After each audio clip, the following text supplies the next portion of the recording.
जब ये नोएडा में स्नेक वेनम केस रजिस्टर्ड हुआ, उसके बाद से सोशल मीडिया पे हम लोगों को लगातार थ्रेट मिल रही थी। 4 महीने नोएडा पुलिस ने इसके अंदर विस्तृत अपनी जांच करी और नोएडा पुलिस ने जब पूरी तरह से ये पाया कि ये जो मामला है पूरी तरह से सत्यता पे आधारित है, हमने देखिए बहुत छोटी जांच करके नोएडा पुलिस को दिए थे, कुछ साक्ष्य जुटाकर हमने नोएडा पुलिस को दिए थे और हमारा ये आग्रह था यूपी पुलिस से कि इस पूरे मामले के अंदर विस्तृत जांच हो।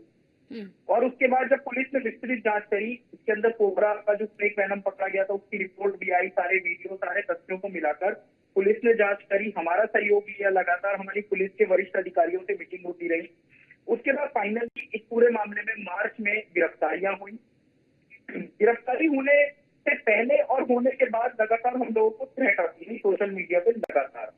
इवन मुकदमा दर्ज होने के बाद से हम लोगों को थ्रेट आ रही थी। यही कारण था कि हम लोग मीडिया में भी कहीं नहीं आए और जब ये थ्रेट्स आती रही तो हम इनको नॉर्मल लेते रहे कि भाई ठीक है, कोई सोशल मीडिया इन्फ्लुएंसर है, कोई यूट्यूबर है, उसके समर्थक भी हो सकते हैं या वो फर्जी अकाउंटों से भी हमें धमकियां दिलवा सकता है। तो ये सब चीजें बड़ी कॉमन है और ये कोई पहली बार ऐसा केस नहीं था। लगातार हम लोग करते आए हैं। पिछले 20 सालों में हमने 1000 के आसपास वन्यजीव तस्करी के मुकदमे दर्ज करवाए हैं दिल्ली और 8 राज्यों में। लेकिन इस मामले में ऐसा हुआ कि लगातार जो आरोपी थे उनकी तरफ से धमकियां दी जा रही थी सोशल मीडिया पर और उसके बाद 10 मई का वो दिन था जब ये सारा मामला बिल्कुल क्लियर हो गया।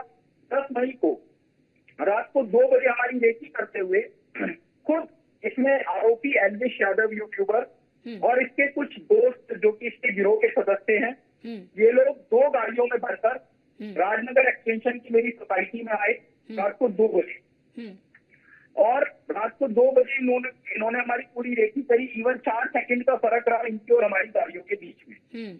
अब ऐसे में या तो ये हमें हार्म पहुंचा देते, हो सकता है ये हमें जान से मारने की नीयत से आए हों या हमारी रेकी कर रहे हो या कोई और नुकसान पहुंचाने की नीयत से हो या ये दिखाना चाहते हो कि ये बहुत दबंग है और इस वजह से हम इनसे डर जाए और इनके खिलाफ दवाई ना दे कि भाई ये तो बहुत दबंग है, ये तो कल तक धमकी दे रहे थे और आज ये सीधा हमारे घर पर आ गए हमें धमकाने, तो हम इस चीज से डर जाए और इनके खिलाफ दवाई ना दें, इनको दबंग समझ के।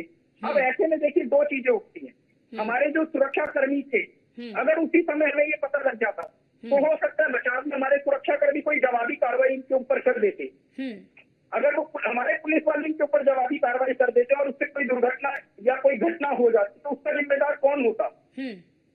तो इस चीज को जस्टिफाई करता कि अब इस चीज को कौन जस्टिफाई करेगा कि हमें मारने आए थे, हार्म पहुंचाने आए थे या गवाही से हटने के लिए हम पर दबाव बनाने आए थे। तो ये पूरे मामले की शिकायत हमने गाजियाबाद पुलिस को भी की, नोएडा पुलिस को भी की, गुड़गांव पुलिस को भी की। मैं खुद इस पूरे मामले में पंजाब हरियाणा हाईकोर्ट भी गया। हाईकोर्ट ने गुड़गांव के पुलिस कमिश्नर को ये ऑर्डर दिया कि हमारी सुरक्षा की है। हालांकि मेरे पास और मेरे ब्रदर के पास पिछले 10 साल से दिल्ली पुलिस की सुरक्षा है। नोएडा के जिला जज से हम मिले, हमने उनको सारे वीडियो फुटेज जब दिखाए तो उन्होंने इस मामले को बहुत गंभीरता से लिया और गाजियाबाद पुलिस को ये आदेश दिया कि दिल्ली पुलिस के साथ साथ गाजियाबाद पुलिस की हमें सुरक्षा दी, हमारी सुरक्षा भी बढ़ाई गई। उसके बाद जब गाजियाबाद पुलिस का दुलमुल रवैया था, ये लोग कहते रहे कि केस रजिस्टर कर रहे हैं, हम केस रजिस्टर कर रहे हैं। बाद में गाजियाबाद पुलिस ने कहना शुरू कर दिया कि नोएडा में ऑलरेडी केस रजिस्टर्ड है, तो आप नोएडा में ही इस पूरे मामले में धाराएं बढ़वाइए। नोएडा पुलिस ही इस पूरे मामले में आगे अग्रिम कार्रवाई करे। और नोएडा पुलिस का ये कहना था कि क्योंकि जुरिडिक्शन गाजियाबाद का है तो गाजियाबाद पुलिस FIR करे। तो फाइनली इस पूरे मामले को लेकर हमने गाजियाबाद कोर्ट का रुख किया और उसके बाद सारे तथ्य, सारे सबूत जो हम प्राइमा फेसी कोर्ट को दिखा सकते थे, क्योंकि CDR निकालने की जो ताकत है वो पुलिस के पास है, सारे तथ्यों को मिलाने की ताकत पुलिस के पास है।